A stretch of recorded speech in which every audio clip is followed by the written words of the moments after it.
Oke, bismillahirrahmanirrahim. Assalamualaikum warahmatullahi wabarakatuh, teman-teman. Hari ini kita akan lanjut lagi kuliah pendidikan agama.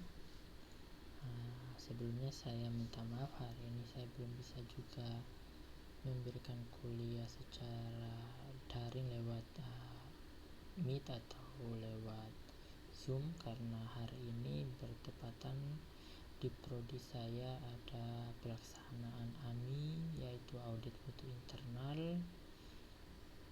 Jadi saya akan mengirimkan video saya saja lewat PPT.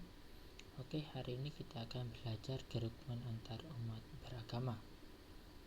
Secara asal kata kerukunan itu sebenarnya, teman-teman, adalah rukun. Sedangkan dalam bahasa Arab biasa disebut ruknun, yang bisa kita artikan asas atau dasar, atau bisa juga kita sebutkan artikan yaitu tiang. Sehingga jamak dari rukun itu atau rukun itu adalah arkan, sehingga dia mempunyai makna bahwa suatu bangunan yang sederhana yang terdiri dari berbagai unsur yang saling menguatkan. Sehingga dalam agama Islam kita bisa mengenal adanya rukun Islam, kemudian rukun iman maksud saya, atau asas Islam. Sehingga dalam pengertian sehari-hari, rukun itu adalah bagaimana kita damai atau melakukan perdamaian. Ini berbicara dengan antar agama, mungkin agama Kristen, bagaimana kita rukun, kemudian ada interaksi, tidak saling adanya toleransi atau saling menghargai dan menghormati.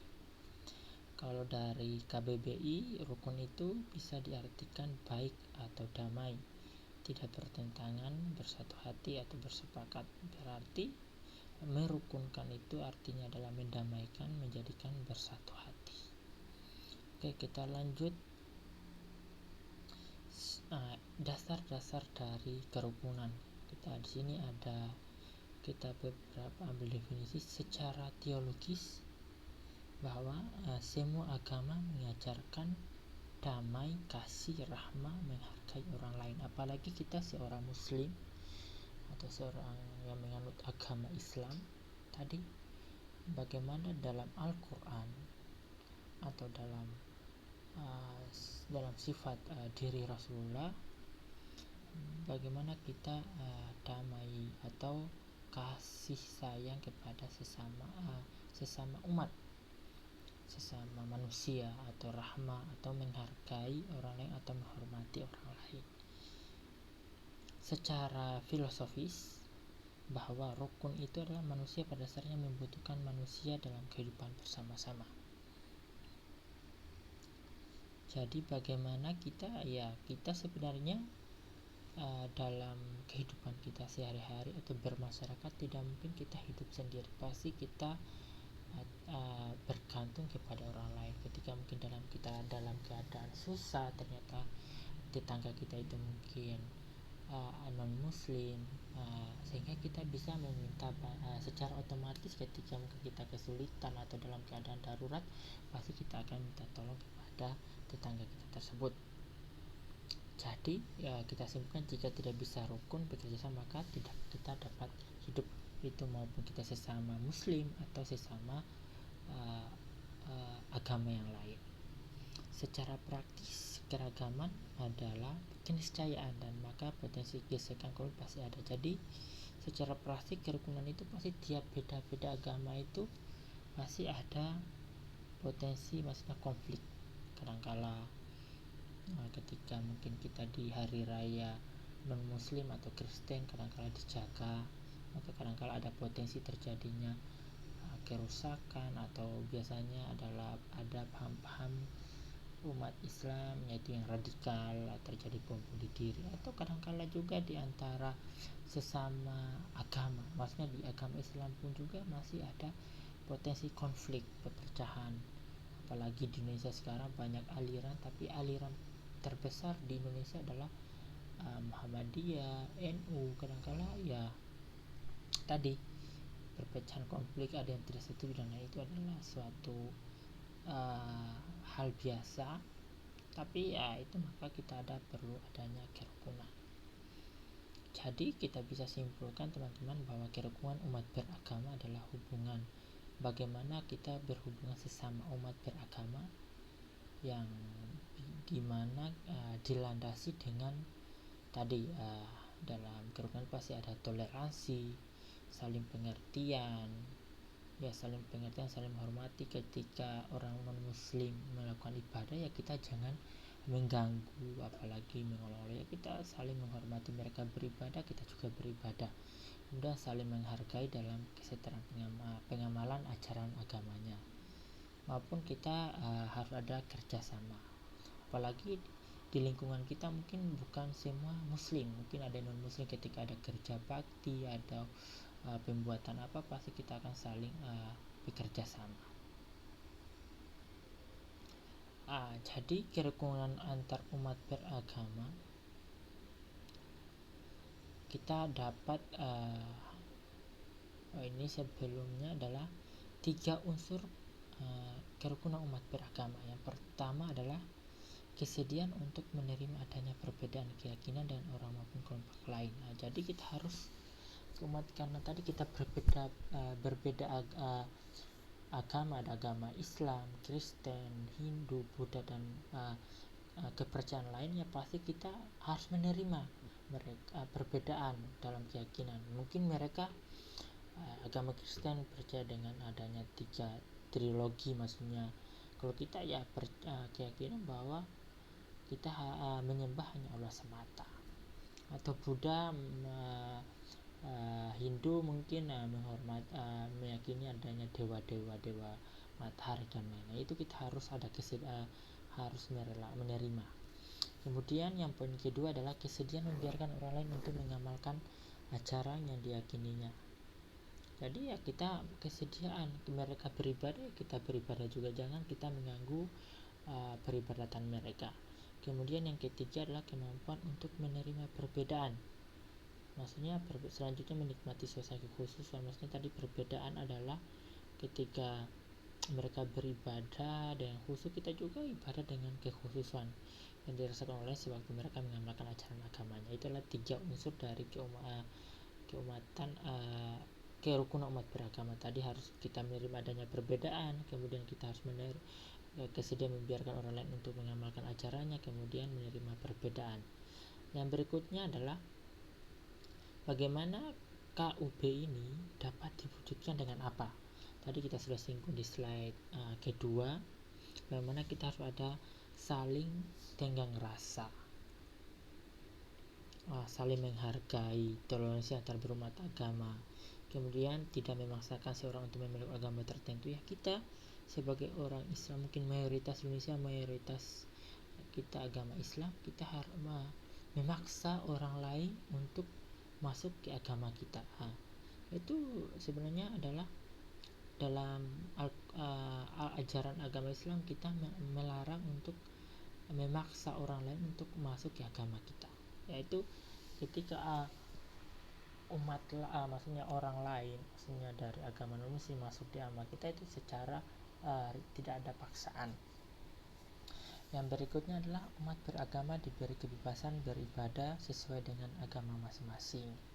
Kemudian yang terakhir, masing-masing agama taat pada agamanya dan peraturan yang telah ditetapkan oleh pemerintah. Jadi pemerintah ya tadi memfasilitasi hal tersebut. Bagaimana tiap-tiap agama taat kepada agamanya dengan peraturan. Oke, kita masuk sekarang adalah di poin tadi sudah kerukunan, sekarang adalah toleransi. Istilah toleransi itu banyak sekali teman-teman. Ada yang bahasa Latin tolerare, atau dalam bahasa Inggris juga bisa kita dalam Inggris ya toleransi juga, yang artinya bertahan atau memikul. Toleran diartikan dengan saling memikul walaupun pekerjaan itu tidak disukai, atau memberi tempat kepada orang lain walaupun kedua belah pihak tidak sependapat. Ya, contohnya kita dalam beragama, bagaimana ketika agama lain beribadah, ya secara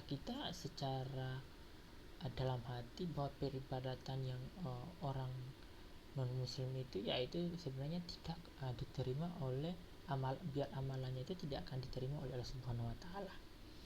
Ya, kita sebagai mempunyai sifat toleransi, ya udah kita harus ada sifat tersebut. Jadi mereka ibadah, kita hargai ibadahnya mereka seperti apa dan lain-lain. Jadi dalam arti kita harus mereka beribadah, ya kita tidak ganggu apapun ibadahnya seperti apa, ya kita penting mereka tidak mengganggu ibadah kita. Sedangkan menurut bahasa Arab biasanya kadang-kala disamakan dengan kata tasamu, yaitu artinya saling membiarkan atau saling mengizinkan atau saling memudahkan. Sehingga dari kata tasamu tersebut dapat diartikan bahwa agar diantara mereka yang berbeda pendapat tadi, ada agama Kristen, agama Islam, kita juga dalam agama Islam mungkin ada beberapa perbedaan pendapat, sehingga kita hendak saling memberikan tempat bagi pendapatnya. Kita harus ada toleransi.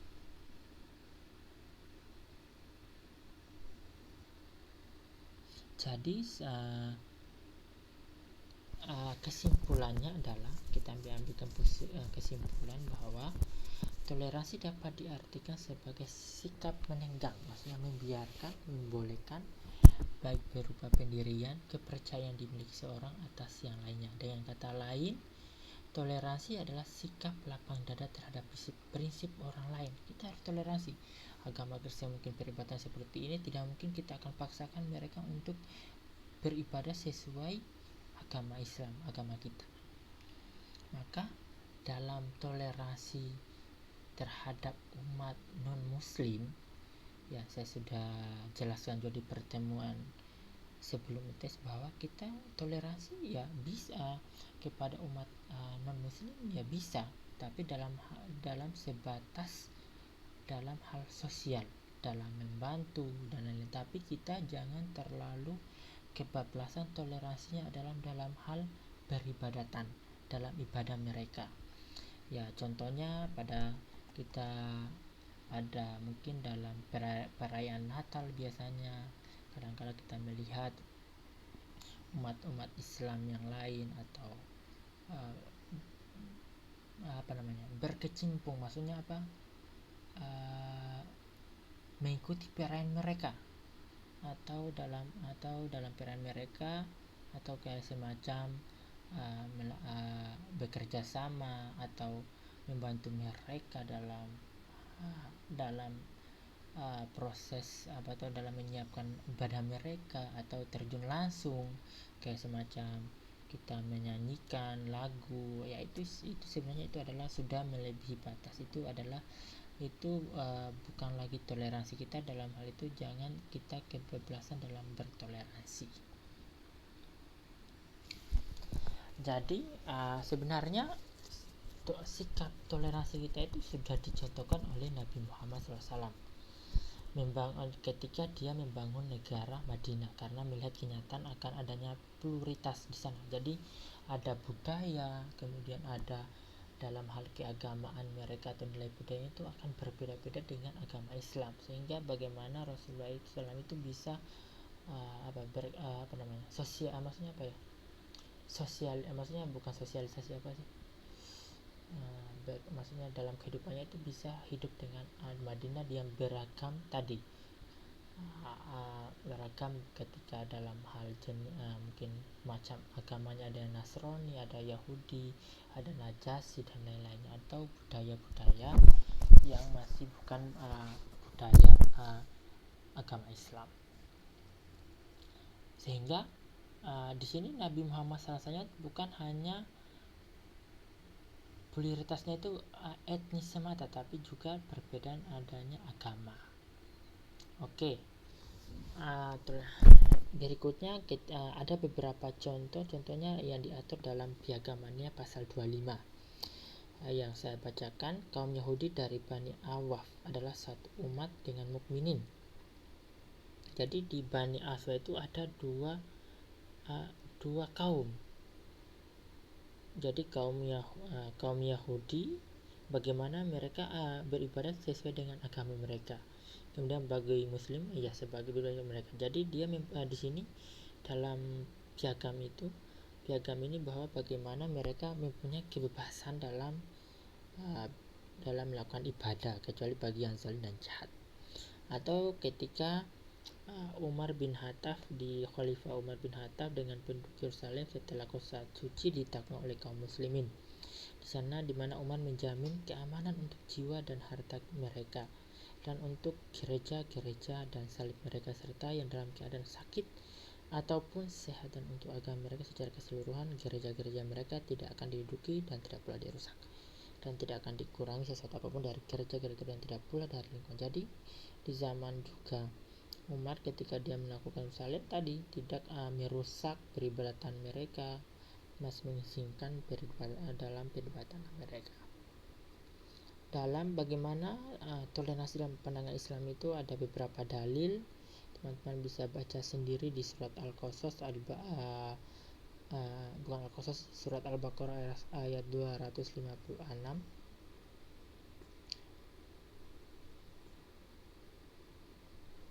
Sini tidak ada paksaan untuk memasuki agama Islam. Sesungguhnya telah jelas jalan yang benar daripada jalan yang sesat. Karena itu barang siapa yang ingkar kepada Tauhid dan beriman kepada Allah, maka sesungguhnya itulah berpegang kepada buhul tali yang amat kuat yang tidak akan putus dan Allah mendengar. Ya, kita tidak memaksakan orang tadi Quran Kristen itu termasuk Islam. Padahal mereka sudah orang Kristen itu atau agama lain sudah tahu bahwa agama yang diridhoi Allah Subhanahu wa taala itu adalah agama Islam. Atau di dalil yang berikutnya di surat At-Taubah ayat 6 yang bunyinya wa in ahadum minal musyriki nastajaraka fa'ajihu hatta yasma'a kalamallahi thumma ablighu ma'amanah dzalika bi'annahum qaumun la ya'lamun. Yang artinya, dan jika seorang di antara orang musyrik itu meminta perlindungan kepadamu, maka lindungilah ia supaya sempat mendengar firman Allah, kemudian dia antarkanlah ia ke tempat yang aman baginya, demikian sebabkan mereka kaum yang tidak mengetahui. Jadi ketika kita di Indonesia banyak mayoritas Islam, ketika tadi orang musyrikin atau agama lain non muslim itu dalam keadaan tidak aman, ya kita harus melindunginya. Ini ketika di zaman Rasulullah maksudnya. Jadi kepadamu itu adalah Rasulullah, maka lindungilah dia sampai firman Allah maksudnya adalah diperdengarkan oleh ayat-ayat Al-Quran. Mungkin jika didengarkan ayat-ayat Al-Quran, mereka bisa hati mereka tergugah atau tersentuh sehingga mereka bisa masuk ke agama Islam. Tapi jika mereka tidak ketika didengarkan tadi ayat-ayat Al-Quran tetapi hatinya mereka tidak tergoyahkan untuk masuk Islam, ya kita biarkan. Karena tadi karena Allah menyebutkan bahwa sebabkan mereka kaum yang tidak mengetahui.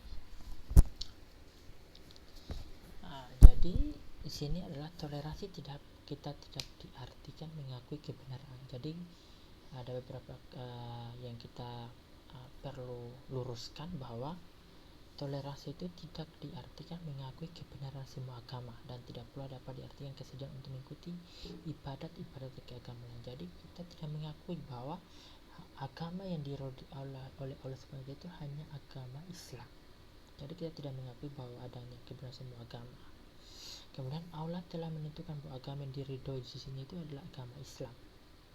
Sehingga toleransi berbeda dengan konformisme. Bagaimana konformisme itu adalah menerima apa saja yang dikatakan orang lain asal bisa menciptakan kedamaian. Jadi dia apapun dia terima atau dengar dari agama lain, kebanyakan agama Kristen tentang ini dia terima. agama Buddha dia terima, penting dia damai. Sebenarnya itu adalah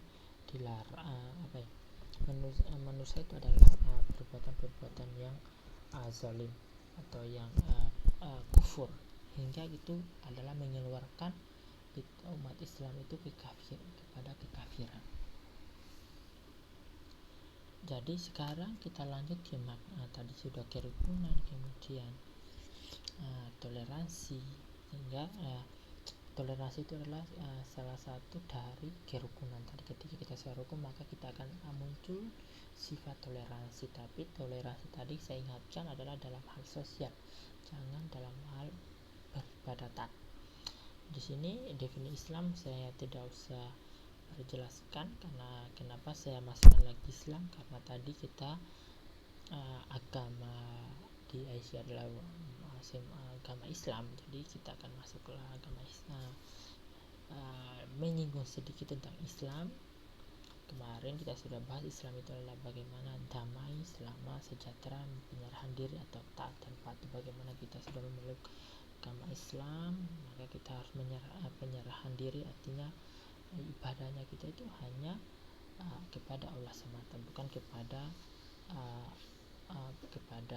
benda atau kepada orang lain.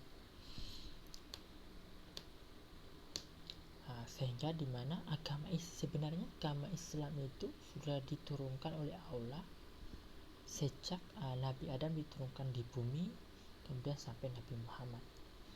Meskipun itu adalah agama Islam yang dibawakan itu belum secara eksplisit, maksudnya secara menyeluruh yang secara jelas ketika dibandingkan kepada di zaman Nabi Muhammad. Itu harus sholatnya sudah berapa, ini dan ini. Kalau di nabi-nabi sebelumnya mungkin sholatnya ada yang sudah satu hari itu berapa rakaat dan lain-lainnya. Bagaimana dijelaskan dalam surat Al-Baqarah ayat 32, bahwa biha Ibrahim banihi wa Yaqub ya bani ya innallaha astafa lakum dinakum fala tamutunna illa wa antum muslimun. Dan Ibrahim telah mewasiatkan ucapan itu kepada anak-anaknya, demikian pula Yakub. Ibrahim berkata, hai anak-anak anakku, sesungguhnya Allah telah memilih agama ini bagi, maka janganlah kamu mati kecuali yang memeluk agama Islam. Itu adalah salah satu dalil dalam Al-Quran bahwa di zaman Nabi Ibrahim saja sudah ada ajaran agama Islam. Kemudian Islam itu adalah rahmatan lil alamin, di mana agama itu di bawah Rasulullah Muhammad itu kedatangannya sebagai penyempurna risalah syariat nabi-nabi terdahulu. Islam datang dengan membawa misi kedamaian bagi seluruh alam, bukan hanya eksklusif bagi kelompok Islam. Tadi Islam itu bagaimana kita damai, saling menghormati, saling menghargai, tidak memaksakan agama lain untuk masuk ke agama kita. Hal tersebut bisa dijelaskan di surat Al-Anbiya 107 yang berbunyi, dan tiadalah kami mengutus kamu melainkan untuk menjadi rahmat bagi semesta alam. Maksudnya kami itu adalah Rasulullah SAW. Di sini konsep ukhuwah dalam Islam kita bagi atas 3. Yang pertama yaitu ukhuwah Islamiyah, ukhuwah insaniyah, kemudian ukhuwah wataniyah. Kalau ukhuwah Islamiyah ini adalah bagaimana kita, konsepnya itu adalah persaudaraan sesama muslim yang satu dengan muslim lainnya, di mana dalam Al-Hujurat sudah di ayat 10 menceritakan orang-orang beriman itu sesungguhnya bersaudara. Jadi orang-orang beriman ini adalah orang-orang muslim. Sebab itu damaikanlah, perbaikilah hubungan antara kedua saudaramu itu, dan takutlah terhadap Allah supaya kamu dapat rahmat. Tapi ya kita teman-teman bisa tidak pungkir lagi bahwa kadang-kala antar sesama umat muslim sendiri ya kadang-kala memungkinkan untuk melahirkan konflik, atau biasanya konflik ya tadi pertengkaran atau tidak maksudnya tidak setuju. Itu karena apa? Disebabkan apa? yaitu perbedaan dalam pandangan dalam penafsiran. Maksudnya penafsiran Al-Quran kemarin kan ada beberapa aliran yang kita sudah jelaskan, atau karena tadi perbedaan mazhab-mazhab, karena tadi ya mayoritas, karena tadi di yang kita kenal juga di agama Islam yang paling besar itu mazhabnya adalah 4, yaitu mazhab Hanafi, Maliki, Syafi'i, Hambali. Jadi itu ini adalah 4 mazhab terbesar. Tapi ya di Indonesia mazhab terbesarnya itu adalah Syafi'i. Kemudian ya mungkin masih ada yang menggunakan mazhab Hambali, Hanafi atau Maliki. Nah itu adalah perbedaan mazhab. Salah satunya mungkin dalam hal sholat. Mungkin di mazhab Syafi'i dia dalam sholat dalam melantunkan ayat Al-Fatihah mungkin dia mengucapkan Bismillah, menjaharkan Bismillah. Tapi mungkin di mazhab Hambali dia mensyirkan atau tidak mengucapkan kata Bismillah, langsung dia ayat Alhamdulillahirabbil alamin. Yaitu ya mazhab tersebut kenapa dia melakukan tersebut, ya mereka sudah ada hadisnya, maksudnya hadisnya itu sudah sahih, maksudnya ada landasannya gitu. Yang berikutnya adalah ukhuwah insaniyah, di mana di sini adalah hubungan persaudaraan, maksudnya antar umat beragama yang didasari atas pemikiran bahwa pada hakikatnya kita semua adalah makhluk Allah Subhanahu wa taala. Ya, umat non muslim juga, Kristen, itu mereka berpercaya mereka itu adalah diciptakan oleh Tuhan atau yang di atas. Sehingga oleh karena itu segala macam bentuk pemaksaan tadi ideologi, maksudnya agama Kristen, harus kalian umat Islam harus masuk di agama Kristen. Ideologi dan penindasan adalah tidak bisa dibenarkan oleh ajaran Islam. Atas dasar itu maka sikap yang harus kita kembangkan lagi tadi adalah saling tasamu, toleransi, menghargai dan menghormati, bukan saling memusuhi. Tapi ada beberapa umat Islam sekarang ya tadi karena akidahnya tidak bagus, sehingga kadang-kala kemarin mungkin kita lihat ada beberapa, saya lihat di YouTube atau di media ada suatu ada itu peribadatan orang Cina, itu Tionghoa. Bagaimana orang Tionghoa itu tersebut memberikan uang, tapi dengan satu syarat, dengan cara melakukan peribadatan yang sesuai dengan ibadah Tionghoa tersebut. Itu artinya udah dasar ukhuwah insannya itu nggak ada lagi. Maka kadang-kala orang-orang muslim itu, bagaimana orang-orang non muslim itu supaya bisa menarik muslim itu untuk keluar dari agama Islam, ya tadi ada beberapa cara mereka lakukan. Salah satunya contohnya yang saya sebutkan tadi, diberikan uang atau sembako ya dengan syarat mereka melakukan ibadah sesuai ibadah yang mereka lakukan. Itu kadang-kala secara hukumnya orang Islam tadi mencontohkan ibadah non muslim itu, secara otomatis mereka telah kafir, keluar dari agama Islam, karena sudah tadi melakukan pembatalan keislaman. Sehingga yang ada di surat An-Nur ayat 99, dan jikalah Tuhan menghendaki, tentulah beriman semua orang yang di muka bumi seluruhnya. Maka apakah kami hendak memaksa manusia supaya mereka menjadi orang beriman semuanya? Ya, ketika Allah sebut, kita tidak bisa memaksakan kehendak kita sendiri, kita harus masuk Islam. Tapi ketika Allah Subhanahu wa taala berkehendak, sudah mengatakan kun fayakun, seluruh umat yang ada di dunia dalam beriman masuk Islam. Tapi kan Allah tidak berkehendak lain. Kemudian yang berikutnya adalah ukhuwah watoniyah. Ini adalah ukhuwah watoniyah, persaudaraan yang didasari atas persamaan nasib dan sebangsa alias hubungan warga negara dengan pemerintah. Ya, karena tadi kita di Indonesia ini terdiri beberapa agama, bagaimana kita bersatu senasib untuk mematuhi dengan apa yang ada yang dilakukan oleh pemerintah.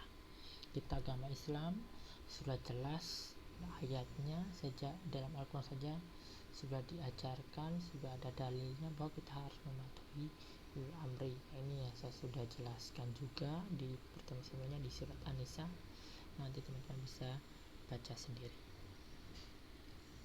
Bagaimana tadi juga ya kebijakan pemerintah yang dikeluarkan pemerintah untuk kepentingan masyarakat ya perlu juga dilibatkan tokoh-tokoh agama. Oke, kita lanjut lagi. Problem KUB, maksudnya kerukunan umat beragama. Yang pertama adalah kerukunan itu bukan upaya memperlemah iman. Kadangkala ketika di sini menurut saya adalah ketika akidahnya sudah bagus sehingga dia tidak gampang terjerumus. Jadi pemanya kerukunan tadi ada toleransi, ya tadi sebenarnya adanya kerukunan itu bukan memperlemah iman, tapi bisa meningkatkan iman kita. Kan dalam Al-Quran juga sudah diajarkan kita saling menghormati atau dalam memaksa dalam kita memeluk agama Islam, sehingga adanya tadi ukhuwah terjalin, persaudaraan terjalin, sehingga kita bisa terjamin. Kemudian kerukunan adalah jembatan hubungan sosial antar umat beragama. Bukan kerukunan itu bukan terjadinya perdebatan atau konflik antar sosial, tapi sebaliknya adanya hubungan sosial. Atau kerukunan beda dengan kerukunan. Jadi problemnya yang ketika KUB tadi adalah kerukunan beda dengan kerukunan inisiatif dari masyarakat, atau kerukunan merupakan upaya bersama umat beragama dan pemerintah. Kemudian adalah dua kebijakan besar menjaga kerukunan umat beragama. Yang pertama adalah memperdayakan masyarakat. Maksudnya memperdayakan masyarakat itu karena tadi di lingkungan masyarakat tersebut mungkin bukan hanya umat Islam, mungkin aja beberapa umat lain, mungkin Kristen dan lain-lainnya. Tadi kita perdayakan untuk bekerja bergotong royong atau melakukan suatu acara ya kita sama-sama, atau namanya kerja bakti atau jalan sehat, atau kelompok-kelompok agama serta pemuka agama untuk menyelesaikan sendiri masalah kerukunan umat beragama. Jadi bagaimana kelompok tadi menyelesaikan urusan mereka. Kemudian bagaimana memberikan rambu-rambu dalam pengelolaan kerukunan umat beragama. Tadi makanya ada undang-undang, peraturan dari Kementerian Agama biasanya. Di sini sebelum terakhir adalah bagaimana peran majelis agama. Maksudnya tiap agama itu kan ada majelisnya, majelis agama. Ada kalau kita kan ada MUI, kemudian Majelis Ulama Indonesia, mungkin ada juga majelis ulama mungkin agama lain. Kita bagaimana memberikan pemahaman tentang diri dan pihak lain hidup bersama. Bagaimana kita mungkin NU atau Muhammadiyah atau aliran Islam lainnya, bagaimana kita harus dari majelis agama ini memberikan pemahaman. Tapi ingat lagi, toleransi itu hanya batas di hal sosial, bukan dalam hal peribadatan. Atau yang kedua adalah berpartisipasi dalam kegiatan-kegiatan lintas agama dalam upaya membangun understanding, pengertian dalam saling menghormati, menghargai. Maksudnya lintas agama mungkin ada tadi gotong royong, umpamanya ada jalan sehat lintas agama dan lain-lain. Tapi jangan kita mengikuti peribadatan mereka. Kemudian kedua, memperkuat kerjasama antar umat beragama dalam berbagai bentuk dan tingkat. Kemudian mengisi dan mendukung program dan inisiasi pemerintah dan pemeliharaan kerukunan umat. Jadi mengisi bagaimana program dari pemerintah, apalagi Kementerian Agama. Oke, cukup sekian teman-teman pembahasan hari ini tentang kerukunan beragama. Ini nanti masih kerukunan beragama itu nanti ada 2 pertemuan. Ini pertemuan pertama, nanti pertemuan kedua nanti kita akan lanjutkan lagi Mungkin jika teman-teman ada yang belum paham atau pengen klarifikasi dari pernyataan yang saya berikan hari ini, mungkin teman-teman bisa bertanya langsung di grup bukan di grup, di WA saya, atau nanti saya buatkan diskusi di e-learning. Teman-teman bisa menanyakan gitu, nanti saya akan jawab. Oke, terima kasih teman-teman untuk hari ini. Sekali lagi saya minta maaf belum bisa memberikan materi secara langsung lewat meeting karena saya tadi ada urusan pelaksanaan AMI di prodi saya. Maaf. Wabillahi taufiq wal hidayah. Assalamualaikum warahmatullahi wabarakatuh.